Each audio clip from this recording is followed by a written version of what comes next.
അവൻ തുല്യം വയ്ക്കാനില്ലാത്ത നേതാവ്.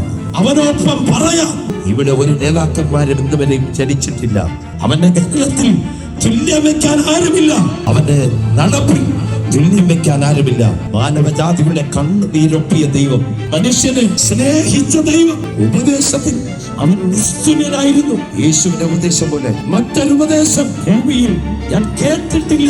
യേശു പറഞ്ഞത്, നിന്റെ കരണത്താ ഒരു കരണത്ത് അടിക്കുന്നവനാ മറുകരണം കൂടി കാണിച്ചു കൊടുക്കണം. ഇവിടുത്തെ മതങ്ങളെ നേതാക്കന്മാരെ വെട്ടിക്കൊല്ല ഭഗവീട്ട ആഹ്വാനങ്ങൾ നൽകുമ്പോൾ യേശു പറഞ്ഞത്, നിന്റെ ഒരു കരണത്തടിക്കുന്നവനാ മറുകരണവും കാണിച്ചു കൊടുക്കണം. ഈ ക്രിസ്തീയ പ്രസ്ഥാനം എല്ലാ പ്രസ്ഥാനങ്ങളും ആളുകളെ കൊന്നു വളർന്നപ്പോ ഈ മാർഗം ചത്ത് വളർന്ന രാജ്യമാണ്.